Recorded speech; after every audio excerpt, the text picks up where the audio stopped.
Hello बच्चों, ये आपकी पहली क्लास है कंप्यूटर साइंस की।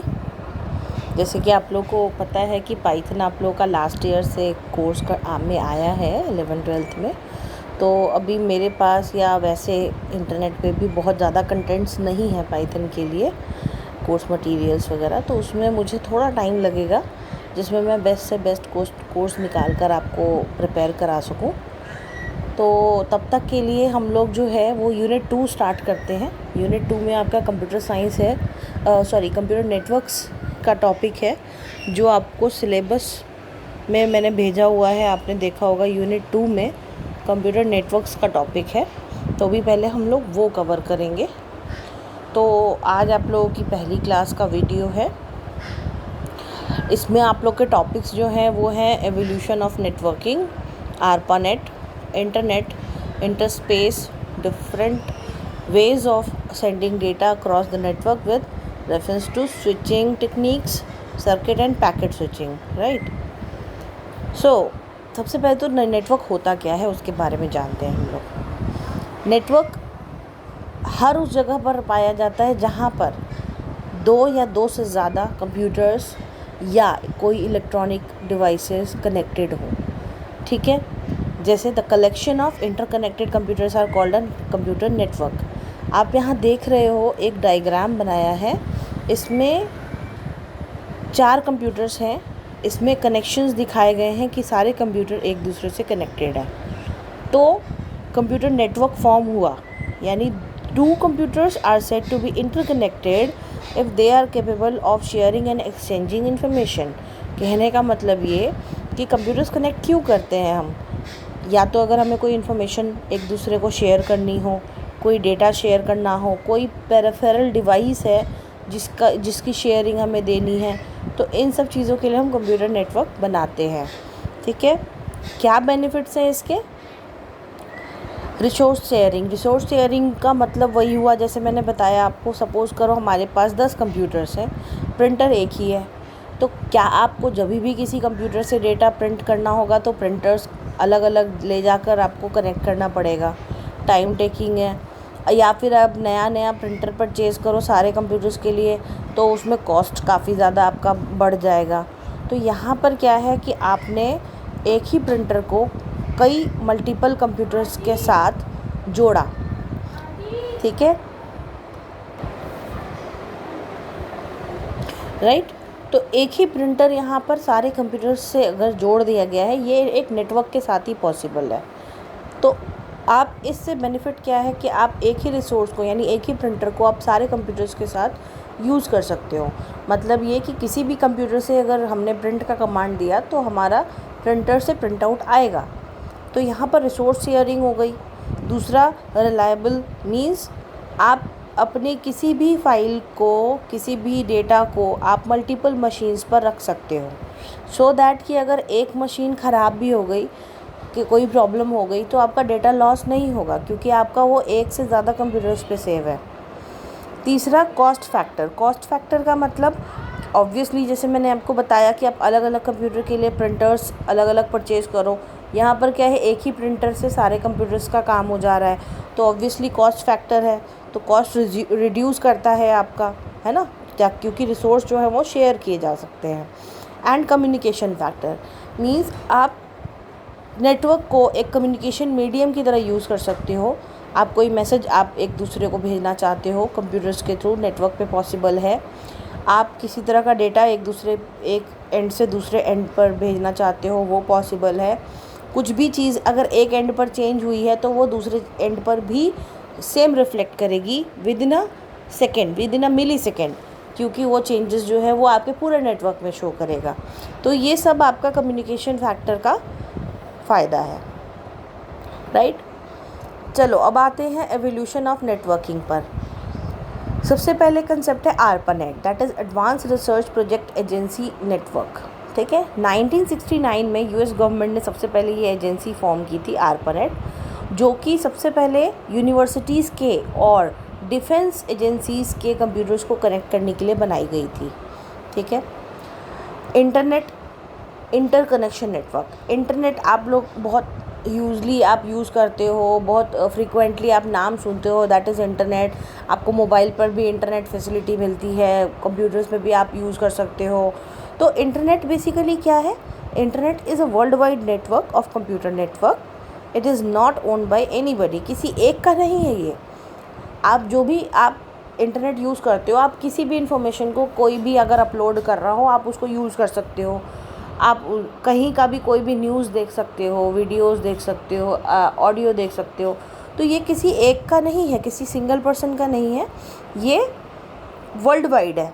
पूरे वर्ल्ड में इंटरनेट फैसिलिटी जहाँ भी यूज़ हो रही है, वो आपको डेटा भेज सकते हैं, आप उनको डेटा भेज सकते हो, कोई इन्फॉर्मेशन निकाल सकते हो। तो internet is a very huge network जिसमें सारे वर्ल्ड के कंप्यूटर्स कनेक्ट हो सकते हैं। उस एक चेन है, एक नेटवर्क है, right. And next is Interspace. Interspace is a client-server software program that allows multiple users to communicate online with real-time audio, video and text chat in dynamic 3D environment. Now, Interspace क्या है? जिसके अंदर आपके limited computers, ठीक है, internet is other thing. Internet में सारे world wide computers connected थे, बट इंटरस्पेस में आपके लिमिटेड कंप्यूटर्स एक सिंगल नेटवर्क के अंदर, जिसमें कि आपका क्लाइंट सर्वर मॉडल काम करता है, ठीक है। इसमें क्या है, जैसे किसी कंपनी का ले लो आप, किसी बड़ी कंपनी के अंदर सारे कंप्यूटर्स आपस में कनेक्टेड होंगे, तब क्या होगा कि उनको आपस के डेटा शेयर करने में आसानी होगी। कंपनी से रिलेटेड कोई डेटा है जो उनको ही चाहिए, मतलब वो कंपनी के लोगों को ही चाहिए, तो वो अगर इंटरनेट पे अगर उस चीज़ को पब्लिश करेंगे तो बाकी सब भी देख सकते हैं जिनको उससे कोई मतलब नहीं है। अब डेटा का मिसयूज़ भी हो सकता है। बट अगर एक कंपनी के अंदर सिक्योर नेटवर्क है जो सिर्फ कंपनी के लोग ही यूज़ कर सकते हैं, तो वहाँ पर डेटा सिक्योर भी रहेगा और मतलब की चीज़ भी होगी। तो वहाँ पर इंटरस्पेस नेटवर्क की ज़रूरत होती है, जिसमें आप देखो, जैसे रियल टाइम ऑडियो वीडियो, मतलब आप डायरेक्टली रियल टाइम ऑडियो बात कर सकते हो, वीडियो चैट कर सकते हो, वॉइस चैट कर सकते हो या टेक्स्ट चैट कर सकते हो, ठीक है।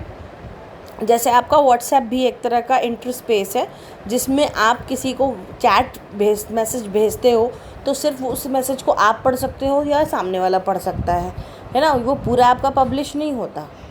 बट ऐसे ही अगर आप कोई सोशल नेटवर्किंग साइट पर अगर आप पोस्ट करते हो तो वो सभी पढ़ सकते हैं। तो ये डिफरेंस होते हैं दोनों में, ठीक है।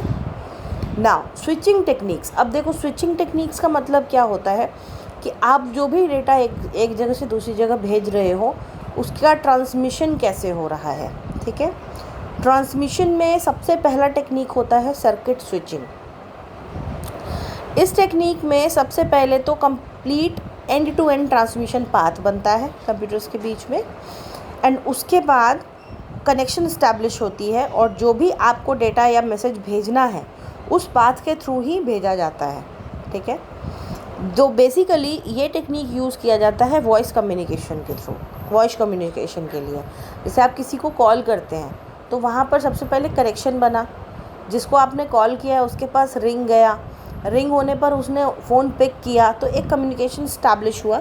देन आप जो भी आप बोल रहे हो, जो भी आपका वॉइस है, वो उस जगह पहुँच रहा है, और वो जो बोल रहे हैं वो आप तक पहुँच रहा है। तो ये सर्किट स्विचिंग का एक एग्जाम्पल है। This second is message switching. In this message technique, no physical path is established between sender and receiver in advance. अब सपोज़ आपने किसी को मैसेज करना है, तो आपको उसको पहले कॉल करने की ज़रूरत नहीं है, या आपको कोई पाथ मेंटेन करने की ज़रूरत नहीं है। You just type your message and send them. तो वो आपका जैसे ही उसका नेटवर्क में, क्योंकि वहाँ पर मोबाइल फ़ोन की अगर एग्ज़ाम्पल लेते हैं, तो मोबाइल फ़ोन जैसे ही नेटवर्क में आता है, जो भी मैसेज आपने सेंड किया उस पर्टिकुलर को, वो रिसीव हो जाता है। एंड जब उन्होंने सेंड किया वो आपको रिसीव हो गया। तो no real time physical user is required there. मतलब ऐसा नहीं है कि जब उन्होंने मैसेज किया आपको एट ए टाइम आपको तुरंत मैसेज देखना है, वो स्टोर हो गया एक तरह का डेटा आपके पास, आप उसको बाद में यूज़ कर सकते हो। तो इसमें स्टोर एंड फॉरवर्ड मैकेनिज़्म का भी इसको हम कह सकते हैं, मैसेज स्विचिंग को। And third is packet switching. In this technique, fixed size of packet can be transmitted across the network. अब पैकेट स्विचिंग में क्या है, सपोज़ आप कोई फ़ाइल भेज रहे हो जिसमें आपका कुछ डेटा लिखा हुआ है, वर्ड की फ़ाइल, एक्सेल की फ़ाइल, या आपने कोई रिकॉर्डेड मैसेज वॉइस ये आपने भेजना है, आपको कोई वीडियो भेजना है, आपको कोई ऑडियो भेजना है, तो वहाँ पर क्या होता है, एक फ़िक्स साइज़ होती है कि आपका मान लो 3.5 MB की कोई फ़ाइल है, तो क्या है, एक फ़िक्स साइज़ की एक फ़ाइल है जो आपकी ट्रांसमिट होनी है। अब वो depend on your internet speed, या डिपेंड कि आप कौन सा एप्लीकेशन यूज़ कर रहे हो। सपोज़ आप व्हाट्सएप पे आप किसी को कोई इस तरह की फ़ाइल भेज रहे हो, तो वहाँ पर उसका इंटरनेट की स्पीड के अकॉर्डिंग वो आपका चला जाता है, उसमें 2 मिनट या 3 मिनट या 1 मिनट में भी चला जाता है वो आपका। तो वो आपके पैकेट स्विचिंग के थ्रू, पैकेट स्विचिंग टेक्निक के थ्रू वो काम होता है ट्रांसमिशन का नेटवर्क के ऊपर। ठीक है, तो आज के लिए इतना ही, आपके इसमें ये पॉइंट्स कवर हुए हैं। अब हम लोग नेक्स्ट आगे के पॉइंट्स लेकर आपको जल्दी ही वीडियो का लिंक शेयर करूँगी मैं, तब तक इसके नोट्स आप तैयार कर लेना। ठीक है, और पाइथन का जो भी है मटेरियल वो आपका साइड बाय साइड प्रिपेयर हो रहा है। जैसे उसमें लगता है कि अब यूज़फुल क्लासेस तैयार हो गई हैं, बिकॉज़ उसमें आपका प्रैक्टिकल बेस भी है बहुत सारा कुछ, तो इसलिए उसके लिए आपको बहुत मतलब सॉलिड मटेरियल देना पड़ेगा मुझे। तब तक हम लोग ये टॉपिक्स कवर कर लेंगे यूनिट 2 के। ठीक है, ओके, ध्यान रखें अपना, और चलो टिल देन बाय।